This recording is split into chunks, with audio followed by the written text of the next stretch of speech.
Hello everyone, welcome back to AC canvas to a new video. আশা করি সকলে খুব ভালো আছো। তো ডকুমেন্ট ভেরিফিকেশন রিলেটেড আমি ডিটেলস ভিডিও গতকাল দিয়েছিলাম। যারা টিআরই 3.0 সিলেক্ট হয়েছে 16 থেকে 20 তারিখের মধ্যে যাদের ডকুমেন্ট ভেরিফিকেশন আছে তাদের জন্য খুবই ইম্পর্টেন্ট ভিডিও গতকালে আমি দিয়েছিলাম। তো যারা দেখোনি তারা অবশ্যই দেখে নিও ডকুমেন্ট ভেরিফিকেশনে যাওয়ার আগে। আর সেখানে অনেকগুলো কমেন্ট এসেছিল সত্যাপন প্রপত্র কি, সেটা কাদেরকে ফিল আপ করে নিয়ে যেতে হবে, সেটার কি দরকার রয়েছে ডকুমেন্ট ভেরিফিকেশনের সময়। তো সেটা নিয়ে অনেকেই জিজ্ঞাসা করেছে, দাদা সত্যাপন প্রপত্র নিয়ে একটা ডিটেলস ভিডিও অবশ্যই দিও। তাও 6 মাসের মধ্যে আধার কার্ডে কোনো রকম যদি চেঞ্জ করা হয় তার জন্যে কি উপায়, ডকুমেন্ট ভেরিফিকেশন থেকে মানে যাতে কোনো রকম ভাবে তোমাদের ঘুরে আসতে না হয় বা তোমাদেরকে যাতে মানে এরকম না করা হয় যে তোমাদের কোনো ডকুমেন্টে কিছু প্রবলেম হলো তার জন্য তোমাদেরকে অন্য ডেট দিয়ে দেওয়া হলো। তো এইগুলো রিলেটেড আমি ডিটেলসে আজকে তোমাদেরকে এই ভিডিওতে জানাবো। যাদের এই রিলেটেড ডাউট রয়েছে শুরুর থেকে শেষ অবধি ভিডিওটা দেখো, আশা করি তোমাদের ডাউট ক্লিয়ার হয়ে যাবে। তো শুরু করছি আজকের ভিডিও। আর ভালো লাগলে অবশ্যই লাইক শেয়ার সাবস্ক্রাইব করতে ভুলে যেও না চ্যানেলে নতুন হয়ে থাকলে।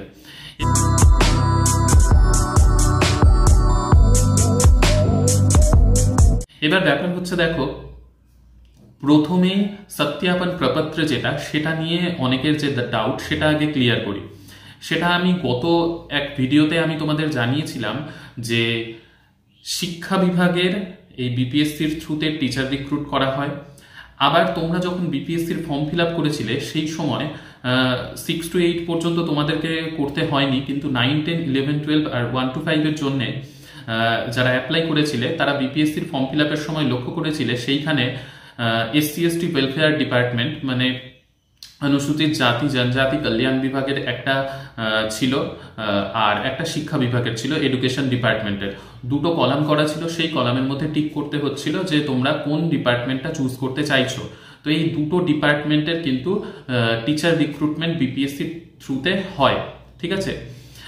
যেমন আমাদের যখন ফর্ম ফিল আপ হয়েছিল তখন আমি শুধু এডুকেশন ডিপার্টমেন্ট চুজ করেছিলাম, SC ST welfare department choose করিনি, মানে সেইখানে টিক দিইনি, ঠিক আছে। এইরকম ভাবে সিলেক্ট করতে হয় যে তোমরা কোন ডিপার্টমেন্টের আন্ডারে যেতে চাইছো, ঠিক আছে। এবার এসসি এসটি ওয়েলফেয়ার ডিপার্টমেন্ট আর এডুকেশন ডিপার্টমেন্টের মধ্যে একটু তফাৎ রয়েছে। সেটা যদি তোমাদের জানার ইচ্ছে থাকে তোমরা অবশ্যই কমেন্ট সেকশনে জানিও, আমি অন্য ভিডিও করে সেটা জানিয়ে দেবো। তো এবার আমি আসি যে সত্যাপন প্রপত্র যেটা, সেটা তোমাদের ডকুমেন্ট ভেরিফিকেশনে নিয়ে যেতে হবে কিনা। তো এবার ব্যাপার হচ্ছে, আমি এসসি এসটি ওয়েলফেয়ার ডিপার্টমেন্টের কবে থেকে কাউন্সিলিং সেই ডেট নিয়েও একটা ভিডিও বানিয়েছিলাম। তো সেইখানে অনেকে জিজ্ঞাসা করেছিলে যে দাদা আমাদের তো 6 to 8 নাম এসেছে, আমাদের কি তাহলে এসসি এসটি ওয়েলফেয়ার ডিপার্টমেন্টে হবে না এডুকেশন ডিপার্টমেন্টে হবে?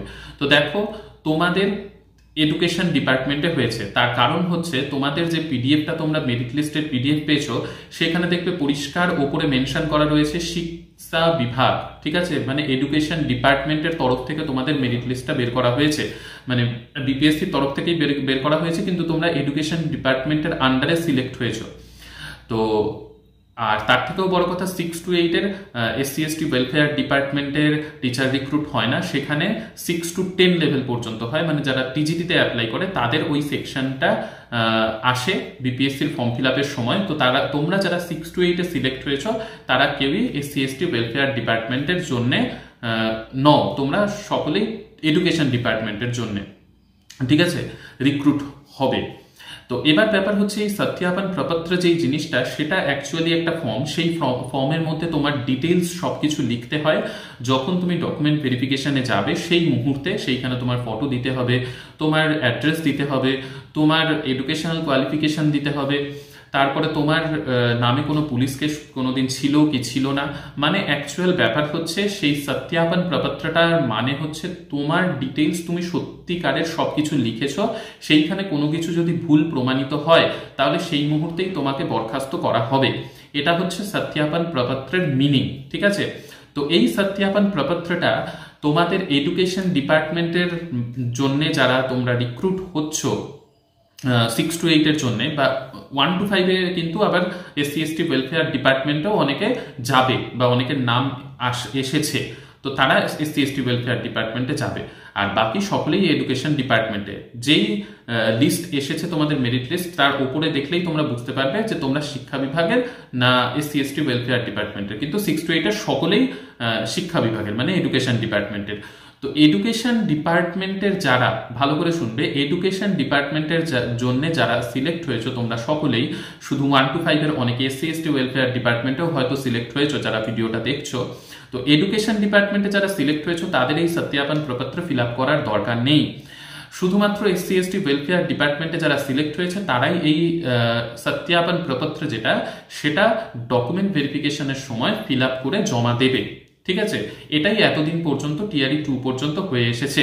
টিআরই 3.0 তে কোনো রকমের ফার্জি বা এরপর থেকে যাতে কোনো রকমের ফার্জি ক্যান্ডিডেট না আসে তার জন্য এই প্রপত্রটা ফিল আপ করানো।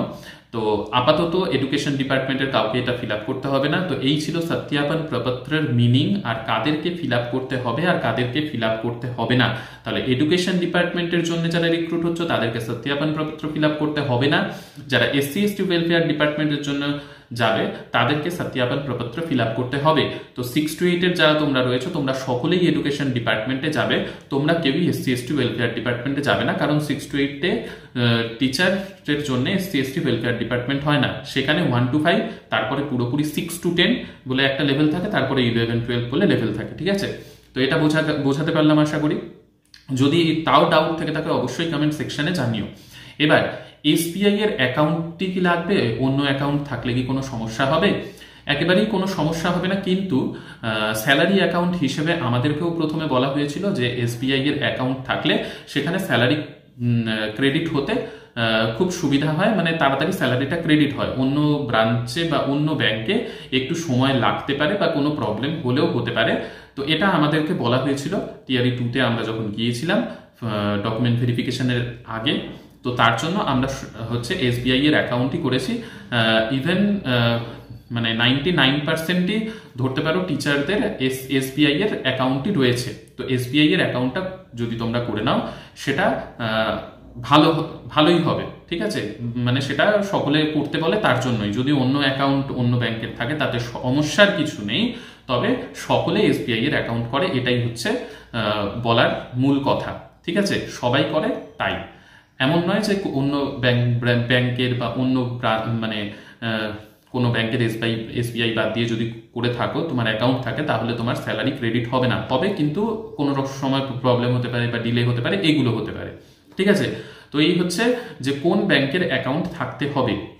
SBI করে নেওয়াটাই আমার মনে হয় সব থেকে বেস্ট। আর যারা নতুন অ্যাকাউন্ট করবে তারা স্যালারি অ্যাকাউন্টই করে নিও। ঠিক আছে, সেভিংস না করে প্রথমেই স্যালারি অ্যাকাউন্ট করে নিও। আর যাদের সেভিংস রয়েছে তারা পরবর্তীতে স্যালারি অ্যাকাউন্ট করলে অসুবিধা নেই। এবার অনেকজন জিজ্ঞাসা করেছো যে দাদা ডকুমেন্ট ভেরিফিকেশনের আগেই কি আমাদের মানে অ্যাকাউন্ট খুলে নেওয়ার দরকার SBI এর? তো দেখো, একবারে তুমি যদি অ্যাকাউন্ট খুলে নিয়ে যাও তাহলেই সব থেকে ভালো, কারণ ক্যান্সেল চেকের দরকার হয়, পাসবুকের দরকার হয়। ক্যান্সেল চেক না থাকলেও পাসবুকের দরকার খুব হয়। তো তার জন্য পাসবুক আগের থেকে তোমাদের যদি ডকুমেন্ট ভেরিফিকেশনের আগে করে নিয়ে যাও তাহলে তোমাদেরকে আর পরে এটা নিয়ে মাথা কামাতে হবে না। আর এখন সময়ও আছে, অ্যাকাউন্ট বানাতে তো বেশি সময় লাগে না, একদিনেই তোমার অ্যাকাউন্ট ক্রিয়েট হয়ে যাবে। তাই আমি বলবো SBI এর একটা অ্যাকাউন্ট খুলে নিও। আর যারা নতুন অ্যাকাউন্ট খুলছো তারা অবশ্যই স্যালারি অ্যাকাউন্ট খুলে নিও। ঠিক আছে, তো আশা করি এই SBI অ্যাকাউন্টের ব্যাপারটাও ক্লিয়ার করতে পারলাম।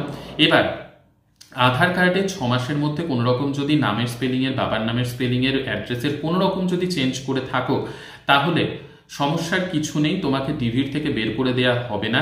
এমন নয় যে তোমাকে ডিভি থেকে বের করে দেওয়া হবে, শুধুমাত্র তোমার ডকুমেন্ট ঠিক থাকতে হবে, তাহলেই তোমার কোনো রকমের, মানে তুমি ফার্জি না হলে তোমার কোনো টেনশন নেই, তোমাকে ডিভির থেকে বের করা হবে না।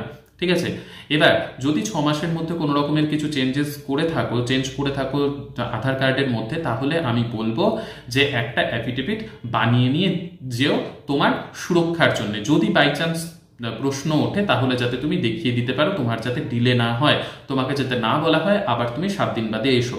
তার জন্য যাদের এইরকম কিছু চেঞ্জ তোমরা করেছো, মোবাইল নাম্বার চেঞ্জ করলে কোনো সমস্যা নেই, তার জন্য অ্যাফিডেভিটের দরকার নেই। শুধু নামের স্পেলিং, বাবার নামের স্পেলিং, এগুলো, অ্যাড্রেস, এগুলো যদি চেঞ্জ করে থাকো তাহলে একটা অ্যাফিডেভিট বানিয়ে নিয়ে যেও, তাহলে তোমার মানে সেটা একটা সুরক্ষা দেবে যদি বাই চান্স কোনো কথা ওঠে তাহলে।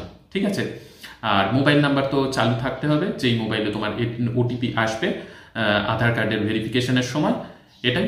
তো আশা করি তোমাদের এই প্রশ্নের উত্তরগুলো আমি দিতে পারলাম। আর আরও একটা প্রশ্ন একজন করেছিল যে দাদা আমার ফর্ম ফিল আপের সময় কিছু একটা ভুল হয়েছিল, তো মানে মার্কসের বা কিছুর, তো তার জন্য কোনো সমস্যা নেই, তার জন্য তোমার কোনো রকমের মানে ডকুমেন্ট ভেরিফিকেশনে অসুবিধা হবে না। তো আশা করি আজকের ভিডিওটা তোমাদের ক্লিয়ার করতে পারলাম সবগুলো টপিক। তো ভালো লাগলে অবশ্যই লাইক শেয়ার সাবস্ক্রাইব করো, কোনো সমস্যা থাকলে অবশ্যই কমেন্ট সেকশনে জানিও। নেক্সট ভিডিওতে আবার তোমাদের সকলের সাথে দেখা হবে। তো সকলে সুস্থ থেকো, ভালো থেকো আর সঙ্গে থেকো।